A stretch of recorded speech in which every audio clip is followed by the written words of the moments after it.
Good morning.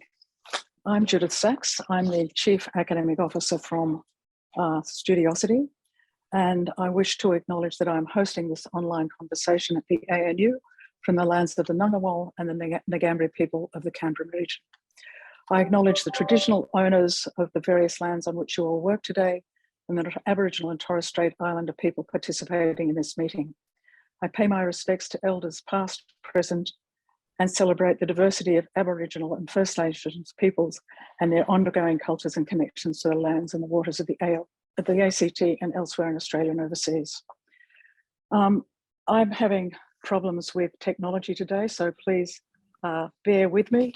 I'm having to do this on my phone, so it tells you something about how much we depend on being connected to the internet. Today is our second symposium on academic integrity. This year's seen a variety of forms of course and subject delivery, online, hybrid, and face-to-face. This year could also be called the Great Fatigue for both students and teachers and professional staff in universities. However, the issue of academic integrity remains central to ensuring quality and high standards of student experience and the activities of university. Over 500 people have registered in today's symposium, and today our focus is on delivering academic integrity at scale, which remains a central responsibility in any education setting. So I'm going to ask each member of the panel to introduce themselves and in particular, in a very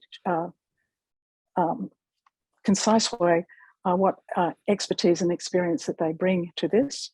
Then I'm going to take some questions from the audience and hopefully at the end, if I'm still online, bring it all together. So if I could ask the members of the panel to just introduce themselves and what they bring to this, this symposium today. So if I could start with you, David Sadler. Okay, thank you. My name is David Sadler. I'm Deputy Vice-Chancellor Education at UWA. I'm also Chair of UA's DVCA group, and within that, Chair of our Academic Integrity Working Group. Thank you. If we could have our colleague from TEQSA. Hi, everybody. I'm Helen Gniel. I'm the Director of the Higher Education Integrity Unit at TEQSA. And finally, Mark Hoffman from the University of Newcastle. Morning, everybody. My name's Mark Hoffman. I'm the Deputy Vice-Chancellor Academic at the University of Newcastle. I also chair the Education Policy Forum for the Australian Academy of Technological Sciences and Engineering. So as you can tell, we have a very expert panel, and if I could start off with some questions that have already emerged, and I'll open this up to everybody and you can step in to ask who wants to answer it first. So Dale Lim from RMIT, who is here today, asks, students who don't trust or value the education system will cheat. Is it possible to rebuild mutual trust and respect? I'll Mark, jump why in don't there. you start? Yeah, sure. I think the first and foremost is that we have to build trust in our education system. I think that's fundamental, and I think that's why this whole area is so important. There's two sides to cheating. There's the group that you mentioned. If the system's not trusted, then they'll cheat. But there's also a very significant, I would say, punitive side to this that we have to deal with as institutions. If we don't have integrity as institutions, then there are significant penalties for us, which we then put down to students.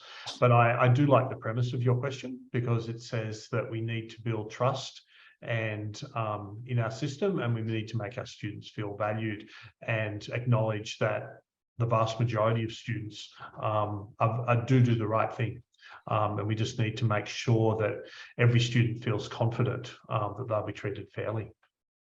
Yeah, I'd like to sort of add a bit to what Mark said and agree with that. But I think we know from research that dissatisfaction with the environment is one of the contributing factors to the propensity to cheat.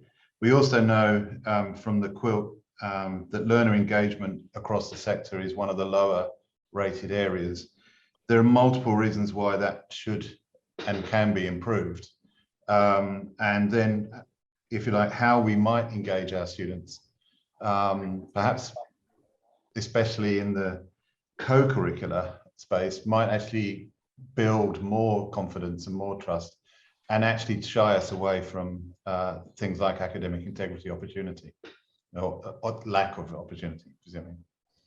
Helen, do you want to add your piece from the regulator's point of view? Oh, look, I'd certainly agree that the engagement with students is crucial, and really genuinely engaging students in a conversation about academic integrity, not just at the start of their studies, but all the way through, and letting them co-create and co-understand not just what academic integrity breaches look like, but what academic integrity is and why it's important, and letting them have a really thorough understanding and input into the design of those things is likely to be a pretty successful way to engage them. Thank you. And Dale goes on in his question. He says, Professors Braytag and Harper likewise said that cheating is a symptom, not the problem. And specifically, there are three reasons students cheat. English as an additional language, the perception that there are lots of opportunities to cheat, and dissatisfaction with the teaching and learning environment. With quilt learner engagement low for many years, is this a bigger issue to solve in universities? Is it the elephant in the room for contract cheating? Helen, would you like to respond to that second part of the question? Look, it's such a complicated space. So yes, there are things that we know make a student more inclined to cheat, but there's also a really broad spectrum of who cheats and why and how much. And so to kind of just assume that it's one thing and that there's therefore one linear fix, would really be missing the complexity of the issue. So, the vast majority of students are completing their degrees with integrity. You've got another chunk of students who are, perhaps curious, or it's an easy out, or they're pressured at a particular point. And then you've got a much smaller group that are more determined to cheat. So I think it's really important to kind of stand back and think holistically. How do we as a sector, and how do institutions craft policies, procedures, engagement strategies that understand that breadth of motivations and that breadth of behaviour? So it's really challenging, and it is definitely an issue that is multifaceted, and there's no one single solution, unfortunately. I would agree with that, and I think also it's worth us thinking through, if you like, the trends. So what are the subject clusters? What are the, if you like, the cohort clusters? And also not to understand it as a monolithic issue. There are different levels of cheating. And obviously there's the opportunity to intervene on an educative basis if it's a relatively naive part of that cheating spectrum. So I think, whilst I agree the premise of the question, I think the answer is much more nuanced and much more complex. I'd just like to support that. And if that there's a spectrum of cheating and a spectrum of reasons for this. And one thing that we see at universities is a not insignificant group of students that have either been sucked in to cheating because they didn't see what was happening to them, or have done something that once it's pointed out to them, no, you can't do that, and they never appear again on our academic integrity records. So there is a significant educative component to it. And the other part is that there are a number of cohort of students who feel extremely pressured, and therefore providing support for them also addresses that issue in part. So Justin Brown's made an interesting observation. He Googled the assignment title. He said that 90% of contract cheating cases I deal with starts with I Googled the assignment title, indicating answer seeking rather than problem solving behaviours. So is in fact part of the issue one of behaviour as well as integrity? And if it is about behaviour, what are the behaviours that we have the responsibility in universities to inculcate and instill in students? Yeah, can I jump in on that one? Because I think that is, I think, the real heart of the challenge. We tend to focus on contract cheating, i.e. students downloading answers to assessment questions. There's another side to this, which is file sharing, uploading questions. And certainly at my institution, we've had a big campaign with students, an educative campaign about the challenges of uploading. And of course, what unites those is whether academics actually vary their questions from semester to semester or year to year. The more they don't, the more there is the opportunity to upload and to download. And I think that is right at the heart of the question. It's not necessarily the student behavior that's the issue here, it's the behavior of the whole institution. And I think, David, that's why creating that positive integrity culture in an institution where it's everybody's responsibility and it's recognised as such is so crucial, because there are poor practices in academics as well as there are poor practices in students, and there are policy gaps and there are training gaps. Institutions need to recognise that staff, like students, come from a variety of backgrounds. They come from previous employment. So it's not just about make sure once you're here you update your assignments. It's don't reuse assignments that you've been using 5 years somewhere else that are already out in the wild. So there's a whole range of things that really can be addressed, but it's just that it's such a broad issue that, you know, institutions and individuals run out of steam sometimes, but it's just one of those things that we have to keep trying to identify and close gaps. Both David and Helen have touched on the issue that it's the nature of assessment. I think there's a challenge to telling students that they shouldn't be Googling to find some guidance, when in every other aspect of our lives, the first thing we do is to Google to answer some question we have, and to then assume that there will be one small part of what these students are doing in their entire lives where that is not allowed. Whereas if we address the nature of the assessment, then to make that not a viable solution, then we've essentially addressed the issue. So we're referring to, in fact, perhaps the nub of the problem is the nature of assessment, and is that where the focus should be, or should it be some other focus?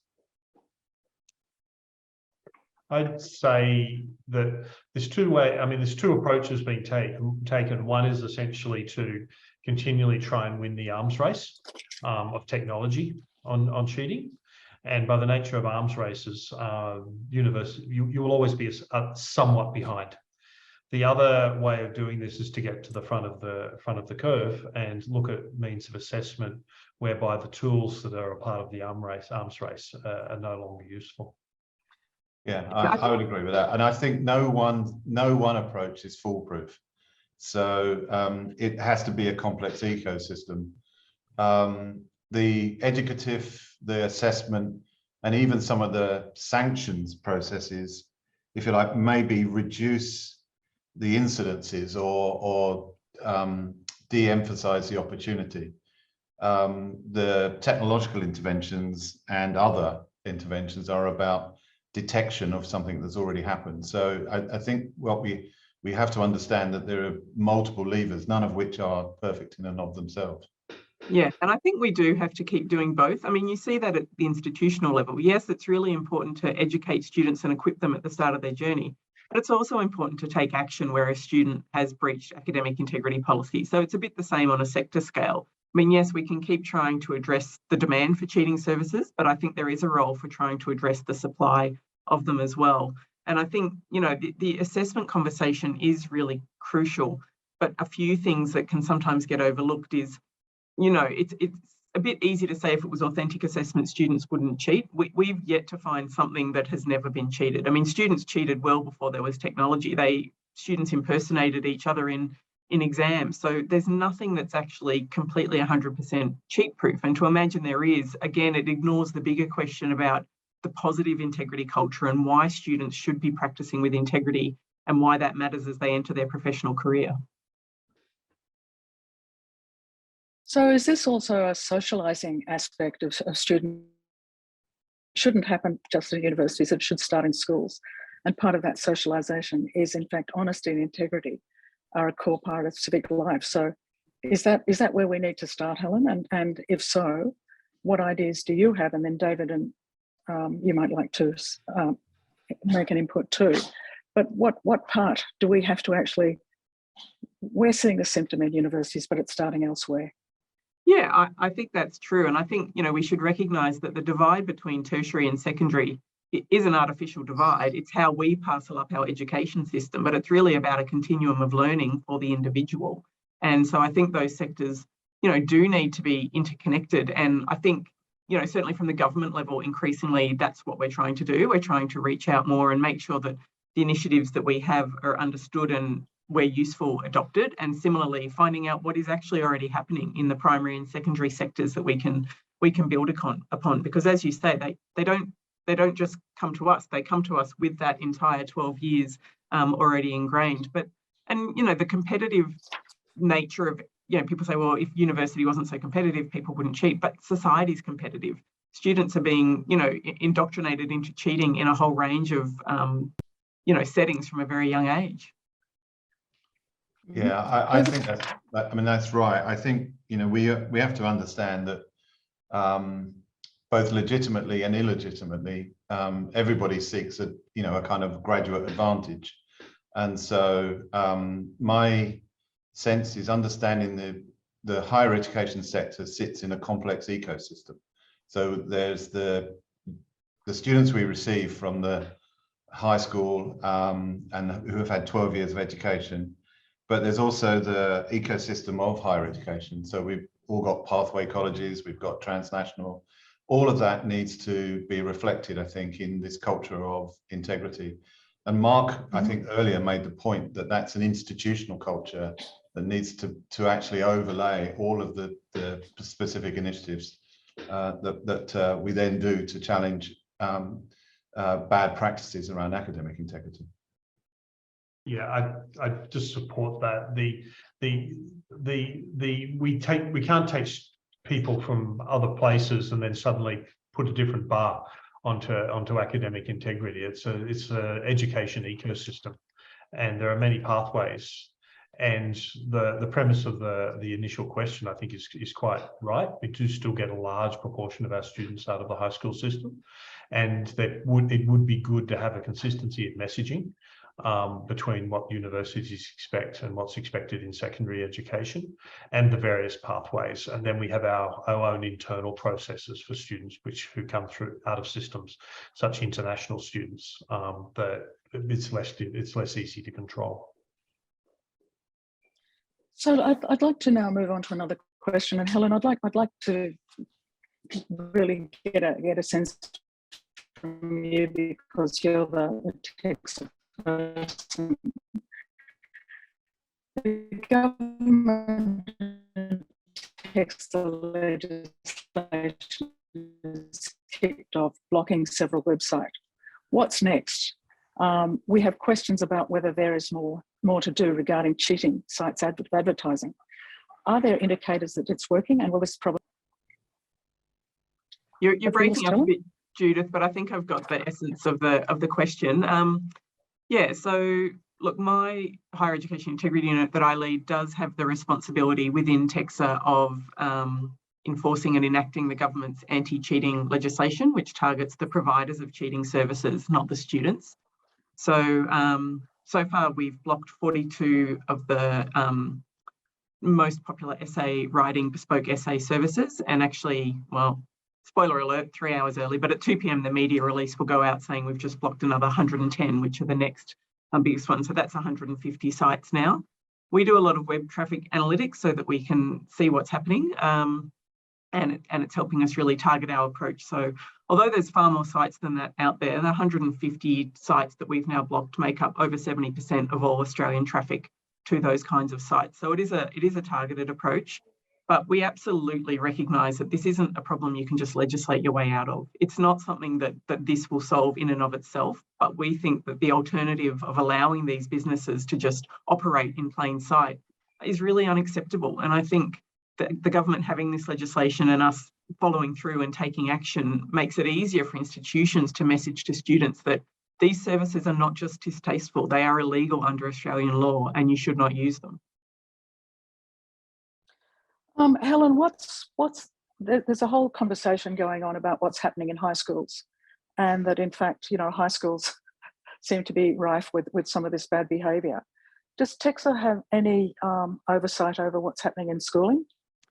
Look, we don't. Under our Act, our powers only extend to those providers that we regulate that offer higher education awards in and of Australia. But certainly we reach out to our colleagues in state government let them know the kind of things that we're up to and the trends we're seeing. But we don't have any actual regulatory authority over what's happening in the secondary system. Yeah, and I did see another question come through about the social media, and so that is something that we're also very focused on. We have someone whose full-time job it is to just to work with the social media companies, and we have had over 700 posts, profiles and advertisements removed from those, because we know that, you know, students, it's actually mostly students that report those ads to us. So a lot of students are actually just as annoyed as, you know, and frustrated as academics. So we have a lot of students reporting ads that they're targeted with, and then we work with the companies to have those removed. Look, somebody just put in I work in an academic skills and help students refine their ideas. What's collusion and what is cheating? And anybody can have a go at that. Yeah, I think that's a really interesting one, and that's UWA. I think Guy Curtis is in this thing, and he will be able to comment as well on the chat. But we did an amnesty for students who were uploading, so file sharing, and in that process we had to really educate the students and indeed shape some of our own policies better around what is reasonable collaboration and what is actually illegitimate and misconduct behavior. And obviously when you've got the capacity for students to, through a teamwork assessment, to actually share documentation, that becomes a more challenging question. I just wanted to comment on the blocking thing, though. I think, I mean, I absolutely agree with what Helen said, and I think it's absolutely important that we can continue to do it. There are, of course, it's the exact example of what's not foolproof, though, because it's more than there have been more companies. It's also, of course, we can only block through our servers. So once the student's off campus, they can access. And I think the issue with the file sharing is another example, because some of these companies operate across the grey boundary of the legitimate and the illegitimate. And then what do you do with those? So I think, you know, the question you asked, Judyth, is a good one. And it probably is has to be sort of run through the lived experience about the difference between collusion and genuine collaboration. So do we actually have to name and give guidelines about what the threshold is for collaboration and appropriate support, and then what becomes a breach of integrity? And if so, what might that look like? Yeah, I mean, so, you know, I'm very conscious of the group that we're speaking through. We do provide services of support to students, essay writing skills, etc. That never should go into, and therefore the essay will look like this, if you see what I mean. And so I think analytically, intellectually, it's clear what's the difference. It's just about how you put that down on paper and in guidance. It is. I just want to support what David's saying, that and the challenge is that it's difficult to define an explicit boundary, and the way to articulate that is the student shouldn't get advantage from doing it. But then again, providing guidance on writing essays is essentially that. And a lot of it is, I think, comes around to assessment design, and I think we need to have key assessments where identity verification is unquestioned, and accept also that there will be other types of assessment where it's sort of sharing of ideas, for want of a better word, does actually happen. I just want to reiterate, David, the blocking of sites. We're never going to block 100% of sites, but it sends really important signals, and it does shrink the size of the problem, and not insignificantly. On the assessment, because I think it's sort of almost the core of the problem, because yes, you need to give examples and clear guidance, but you can't be overly prescriptive, because one of the very things you're trying to develop in these people is that ability to make judgments, and to make judgments in really nuanced and tricky tricky situation. So it's a really hard one. I mean, that critical thinking is one of the key things that hopefully students are graduating with. So we shouldn't expect that we have to micromanage at every point right up into the end of a PhD and explain everything. That's something that people are trying to develop while they're at university. So yeah, but Mark, picking up on your point, I really think there's a lot of value in the conversation about, if we can no longer ensure the integrity of every single assessment item, how do we ensure the integrity of the graduate outcomes? How do we ensure that someone is actually, fit to receive an award? And what does that look like? Because, is it an annual or a 6-monthly viva or something that's far more intensive but less frequent? But how do institutions, when they can no longer ensure every single piece of assessment has integrity, still maintain the integrity of their award? Listen, that's core to an approach that I have to say that I've personally become more and more comfortable with. That ultimately we're giving an award, and so we need to create, I suppose, smaller number of significant pieces of assessment which don't assess each course, but essentially assess the outcomes of what we're trying to give for the award. And the reason that we tend to step away from so we say identity verified assessment is it's really very resource intensive to provide vivas, face-to-face exams. But if we actually move away to sort of make a more holistic look at what we're assessing, then that issue becomes less significant.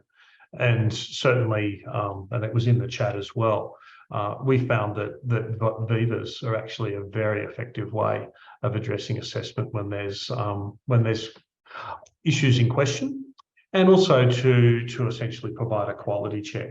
Now, vivas in their own right have challenges. Not every student is well set up to do a viva, so training to do vivas is important. But by the same token, it's a very good skill.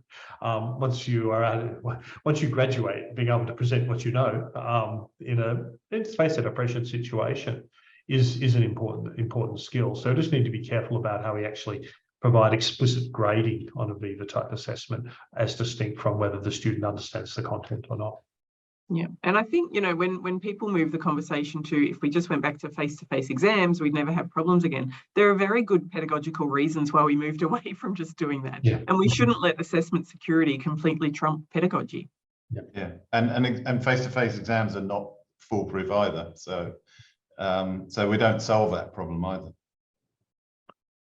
David, the idea of the amnesty has come up in quite a bit of the chat. Can you just elaborate on that in terms of how you managed it? But what were the pitfalls and what were the risks, and what have the benefits been? Okay, so the biggest pitfall is knowing what to do afterwards.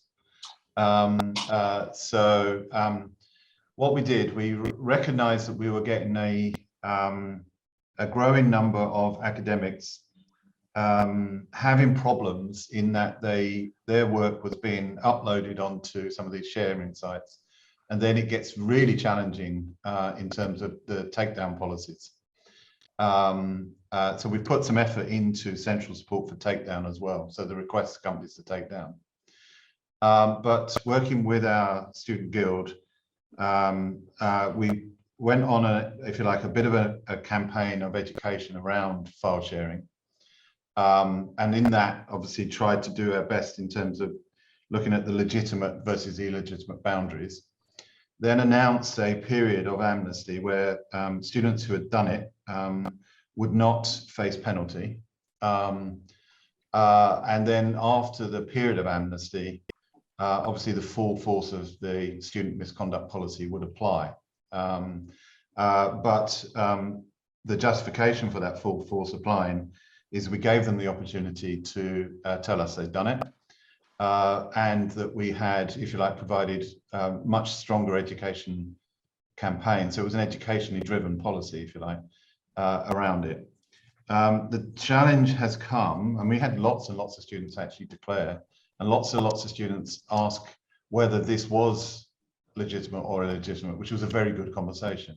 Okay, but the problem has come subsequent to that, which is for students who have arrived subsequent to that amnesty period, and who then engage in file uploading, file sharing, have we provided, if you like, the full educational direction And what do we do in that context? So, and do we run another amnesty? So that's the debate we're having at the moment.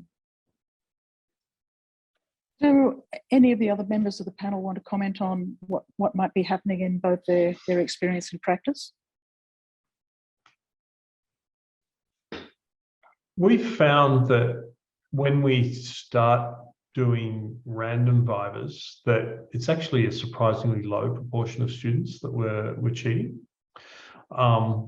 That doesn't mean that it's not acceptable. And I think when we start having this discussion, we all realise that sort of academic integrity is paramount to the integrity of education.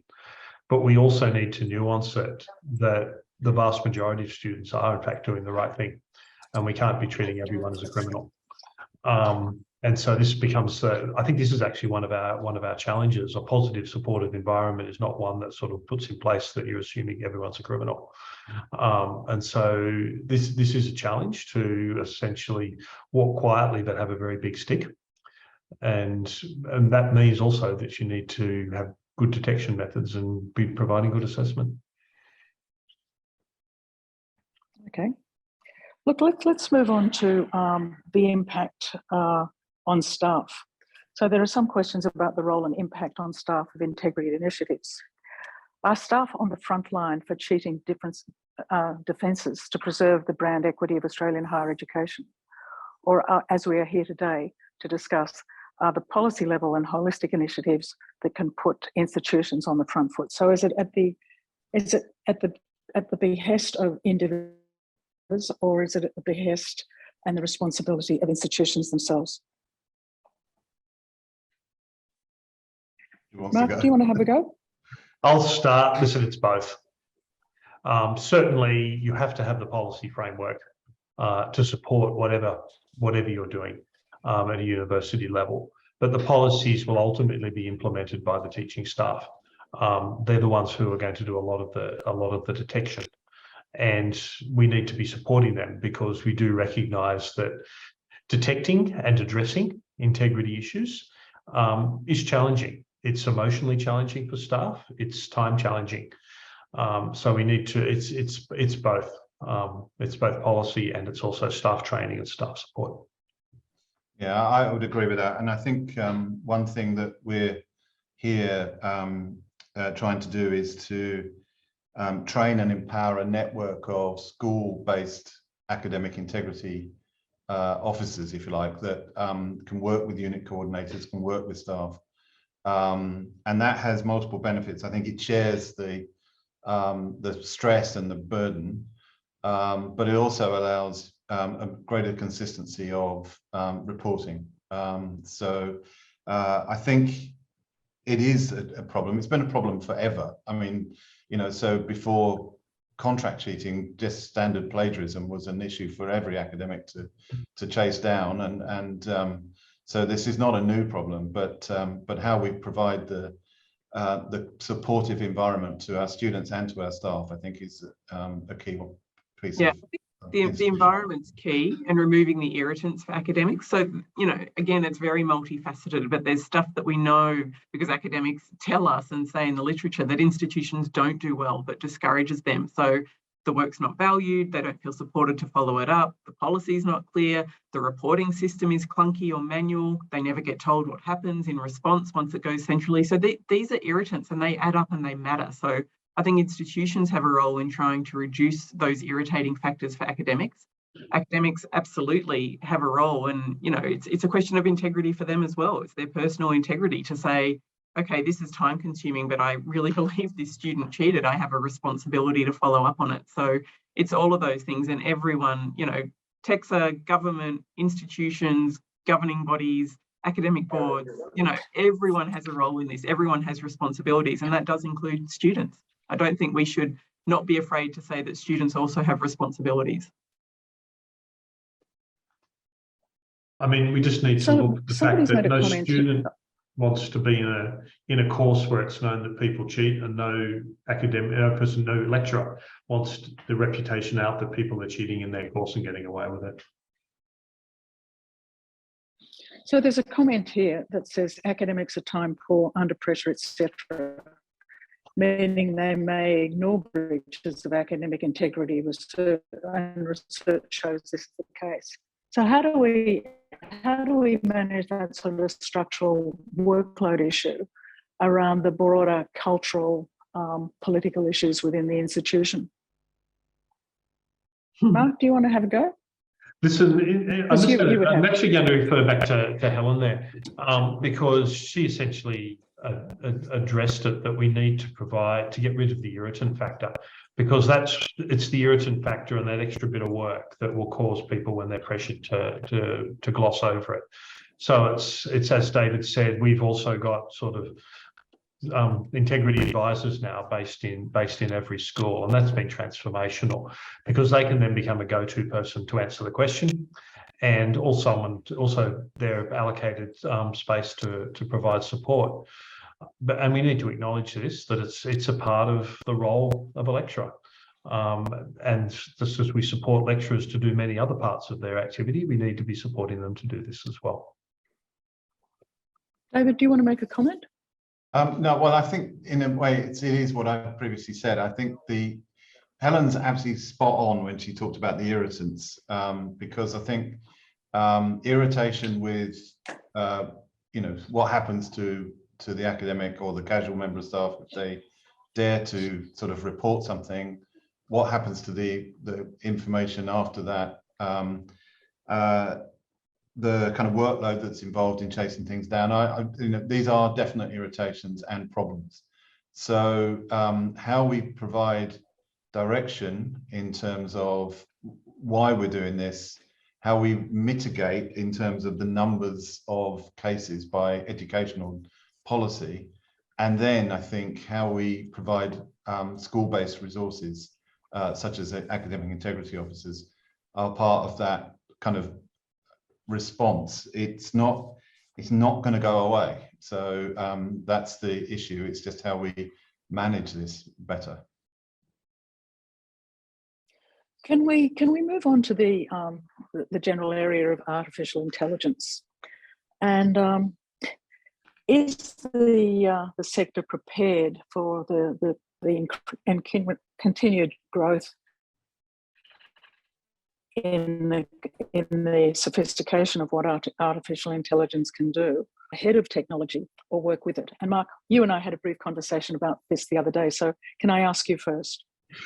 Are institutions prepared for it? I don't know what every other institution, but it's certainly, the preparedness varies, but it's certainly on the radar of every institution. There's no doubt about it. But I sort of come back to what I was saying before. There's no way that an institution or anybody can win that race. They can always do better. And so we need to actually address it by core pieces of assessment, which essentially cover it up, make artificial intelligence advantages not able to be realised. So you're an engineer. Is that artificial intelligence is also being used to detect breaches as well. We need to keep that in mind. Yeah. So I'm just getting some help from my. So sorry, David. Why don't you? Yeah. Sorry. I think in answer to your question, Judyth, no, I don't think we're prepared for it, and I think we're on the upward slopes of trying to think about how we might deal with it. And actually, the value of a network like today is perhaps to share some good practice in this, but. And I don't feel that we're ready for it at the moment. I think, but Guy Curtis, again, we were talking about this the other day, and he made a very wise comment, I think, which is that this is almost exactly the same debate we had, and I can say this because I'm old enough, when calculators were introduced. And in a way, that forced a re-examination of what we do in both the academic and the assessment design in the kind of more mathematical or statistical areas. And I think in some respects that you know, I don't really know what all that means in terms of implications, but I do think we need to think about authentic assessment. And it might be that this is these kind of spot vibers or whatever it may be, but we do need to think about other ways of addressing this, because it sure as day is coming and is here. So let's understand that we don't have an immediate answer. This is exactly the point that Mark made earlier about an arms race of technology. We're always behind. So. And I think, again, it comes back to why it's important that students understand what they're getting. What are they at university or a higher education institution for? I mean, it's almost existential. What is a degree for if you can just outsource everything or get AI to do it? What is it that you've actually learned or gained other than the piece of paper at the end? It's almost an existential question. What is the value that we're offering to students by enrolling them in these, especially if we get to a point where we say, well, you can use AI as much as you want. I mean, I question how we're going to add value to that. Like, what is it that we're going to add that you then can't use AI for? I think they're the right questions, but they're really challenging questions to actually think about deeply and to work out what we're saying we're offering and students are developing. And, you know, engaging students in that conversation is crucial. They will have ideas about this. So we continue getting back to as I'm sort of reading all the chat, there are two issues that are important. One is assessment, and one is the work contract of people that do the teaching and people that do the marking, and that sessional staff are paid using particular approaches and methodologies, and so they are also time poor. So how can we manage these two sort of parallel forces of feeling that assessment is necessary because you've got to actually identify what students know, and then the people that do the assessment that do it quickly and hence miss some of the issues of integrity. So what advice would you give to the people in your institution to try to manage these two parallel but complementary challenges? Can I just say, as a headliner there, one of the things that gets a bit lost is, I mean, checking that somebody knows what you think they should know is only one of the values of assessment. There's actually a whole range of reasons why we give students assessment, because it's a crucial way of giving them feedback for their own development and learning. So that's the other part of this, that, you know, just catching a student cheating and working out who's cheated, that's not the primary reason for doing assessment in the first place. Yeah, I think I couldn't agree more. Yeah, the other part of it, of course, is that not all assessment should be considered equal. And at the moment, we generally tend to weight assessment based on the volume of concepts that are being assessed. But we could just as easily weight the assessment on I suppose, our level of confidence in the integrity of that assessment. And I agree with Helen that the assessment is core to the learning process. The feedback is what's really important. The integrity leads itself to the value of the piece of paper that you're alluding to. So if we then essentially just restructure how we resource assessment, and try the higher levels of resourcing, where we have to do the more resource intensive high levels of I suppose of integrity and verification of who does it, but don't then we continue with the other assessments, but we reduce the weighting on them and make sure that we're providing the effort there is to provide the feedback to that assessment. So do we actually need a more a public debate within the universities about the purpose of assessment and why it's important? Because I think that for some students, they just see it as part of the ritual of going to university. I've got tests to do because how they've been socialised and educated in schools. Absolutely, we need that, absolutely. And perhaps the best example I can think of is, you know, when we were all forced to be away from campus during the worst of the pandemic. What did that mean for where the assessment debate hadn't really happened, and where most units had to be assessed by some kind of proctored online examination. Suddenly we had a problem about how do we deal with challenges to academic integrity in that proctored environment. That lack of understanding, if you like, the diversity of assessment, the assessment for particular purposes, as opposed to a much more knee-jerk reaction to, we used to have a face-to-face exam, therefore we must have an online exam, I think led to some significant challenges, but it also got us through a crisis. So I understand the benefits of it, but absolutely, to answer your point, we do need a very serious conversation in every institution and across institutions about assessment purposes and assessment strategy. Mark, do you want to make a comment, or Helen?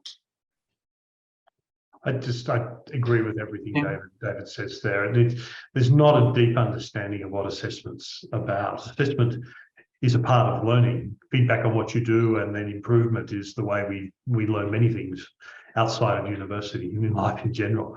But it's often looked on as essentially a part of collecting the piece of paper.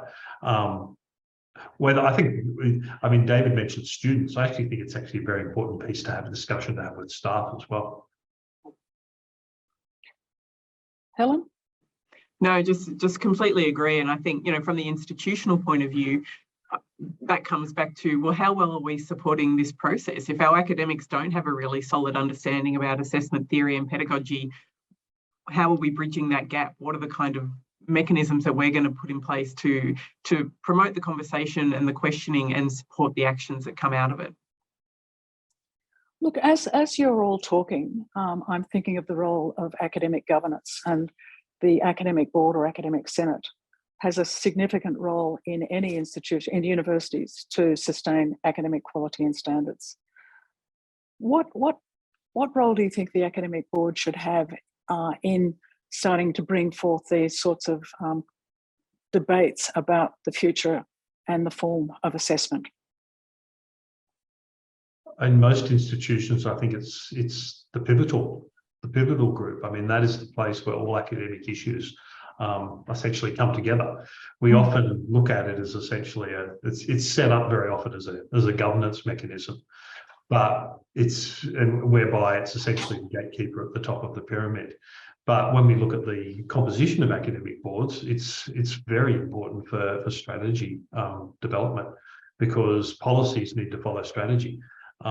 And that is where we need to have the academic board leading the debates in these issues. So how can you, as particularly the two deputy vice-chancellors who are members of academic boards in your institutions and have been members of academic boards in others, how can that start to be really one of the priorities for the academic board? Because, you know, brand education is certainly becoming questioned because of the poor behaviour of some of our students. And I deliberately say some, not all. The majority are doing the right thing. So I think you're right, Judyth, but I think firstly, there has to be, if you like, a serious conversation about why change is needed. Because it's, you know, we are challenging in many respects entrenched cultural and custom in terms of things like assessment. So an important role for academic board and its subcommittees would be to gather the data. So what are the trends? Where are the hotspots? What are the educational interventions, etc. And for that to be part of the package of information that leads to a conversation about broader strategic change. I think overloading the agenda of an academic board meeting is a problem. So there's an important function for specialist subcommittees. And then, if you like, to have a much more complex conversation at academic board itself. I wouldn't say I mean, I'm speaking for my own institution, we haven't got that right yet, but it is, I think, it's a necessary offshoot, and actually issues over the course of the last 2.5 years have made it much more important so to do, I think. Yeah, I think just following up on that, David, academic boards don't have to do everything themselves, and that's probably not even, desirable, because you want that conversation to be broad-based and for lots of people across the institution to be engaged. But academic board has a really crucial role in making sure that it is being done, and that does come back to the data, the recording, the reporting, and really questioning those things. So academic board not over-relying on whatever a subcommittee has put up to them and saying, well, I'm sure the subcommittee did it right, but really interrogating some of those and saying, well, why does this faculty have more, and what happened in response? Did we review the policies? Did we review the training? Like, what was actually done? Report to us what you did in response to it. My perception of the academic boards I'm familiar with, and it's speaking also to presidents of academic boards, is that what we're actually saying is well understood. What needs a lot more development is actually the implementation. I mean, most academic boards do set aside a piece in their agenda for strategic discussion, and the subcommittees do look at those issues, but it's less explicit in the charters of academic boards, and hence I think it's fair to say it doesn't get the weighting that it needs. Look, there's a question here from Paula Sanderson from Falmouth in Exeter. And Paula asked the questions, how do you manage quality in transnational education students?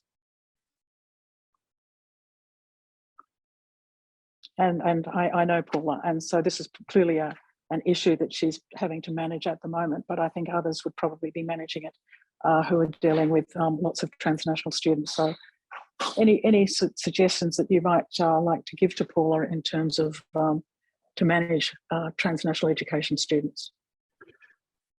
I think a combination of ensuring they do the same assessment under the same conditions, and then having QA tools in place. The bigger challenge around that is it becomes quite resource intensive. Is where the difficulty comes in, and so you then need to look at factor it into your value proposition for being involved in transnational education. Couldn't agree more, Mark. It's really crucial that people don't underestimate the resourcing that's involved in a really successful transnational education partnership and a really solid student experience for those students. There's a lot of architectural elements that need to be right. So policies that apply across locations and assessments and boards of examiners. So really, as much as possible, that you're bringing that education location into your academic governance structures, so that it's it has the same rigor and it's strictly comparable, and just really not underestimating how much energy is required to maintain that relationship with your partner. Yep.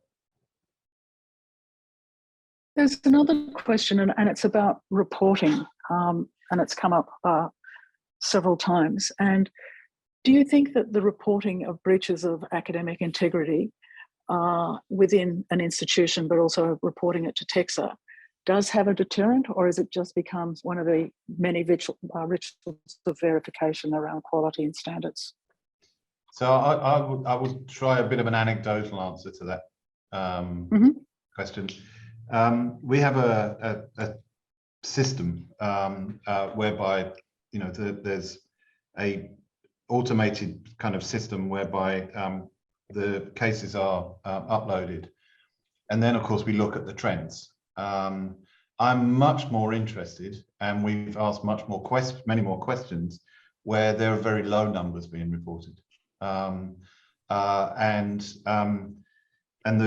why am I doing that? Because I'm not sure, if you like, whether that's actually a real sort of demonstration of what's actually happening. So I'm not penalising. It wouldn't be a penalty at all for significant numbers, because at least we know that things are being chased down.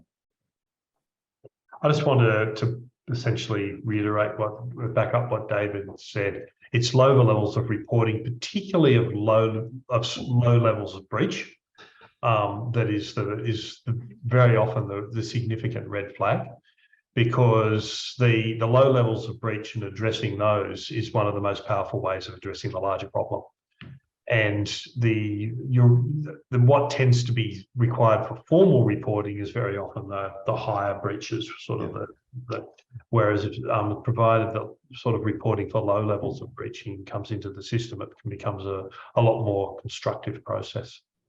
Yeah, I mean, I think the reporting is absolutely crucial. I would love to see public reporting. I'd love to see all institutions reporting publicly, because students thinking that nobody gets caught is part of the problem. Students need to understand that there are penalties, and sometimes very severe penalties, for breaching those policies, because academic integrity is a absolutely crucial and core component and pillar of our education system. So I think the reporting is really important. And I think the educative response in the first instance, which, you know, to the best of my knowledge, all institutions have, is completely appropriate and really, really crucial. Again, it's another form of feedback for students. It's a way for them to learn, and it shouldn't go away. I just need to jump in. My concern with compulsory reporting is it then can drive processes inside institutions which can reduce the level of reporting due to reputational impact of being very successful in detecting and reporting. Yeah, I think those are the right, you're right, that those are the risks, but then it can drive institutional processes in a good way as well, because that's the same at a faculty level, right? Some faculties might be thinking, oh, we want to be the good faculty, but in fact, really low levels bring more scrutiny than less. Mm. So look, the last question I'd like to pose to all of you is, imagine that we are reconvening in 3 years' time. What sort of conversation do you think, will you hope we are having in 3 years' time about academic integrity, both at the individual, systemic, and organisational level? Yeah, I'm gonna sound a bit bitter here, Judyth. I was asked to chair the UA Academic Integrity Group in 2017 after the My Master and the Four Corners issues. My sense is that, and you know, we know challenges to academic integrity have been there for the entire history of higher education. So I don't think in 3 years' time we're going to be talking about the end of it. I think what we're going to be talking about is what is the next challenge over the horizon. I'll come and tell you what the problem is. And maybe we've made some advances in some of the assessment discussion, but I just think it's something that's just constantly evolving, and we're constantly having to address. I have to say, I tend to agree. When we look back sort of 5 years, you can extrapolate out the next 5 years, we will be having this discussion, but we'll be discussing different aspects, different features, different tools around academic integrity. I think we're moving quite well. We're addressing the current issues very well, but I think aside from the discussion around trying to change society's culture across all of society, I expect that there'll be different aspects, and I'm not completely confident we'll address the societal issues within the next 5 years. Yeah, I don't think that the fact that we'll keep talking about this should be seen as failure. You know, I think it's just reality that this is an issue that will continue to evolve, and so will our response. And I think Australia's come a really long way in developing a much deeper understanding about why students cheat and what can be done and how we can support them. And that's work that will continue. Look, we have 1 minute to go. And in summing up, can I just say thank you for bearing with me, because doing this on my phone, not being able to access the Wi-Fi at the ANU and having a battery that was about to collapse has been quite a stressful activity. But I think there are a number of points that have come up today that are really important. They're about assessment and, you know, why do we assess, how do we assess, and having clarity around the purpose of assessment. And that idea of feedback being so important, I think, needs to be really socialised into students. workload for both academics, tutors and students needs to be thought about.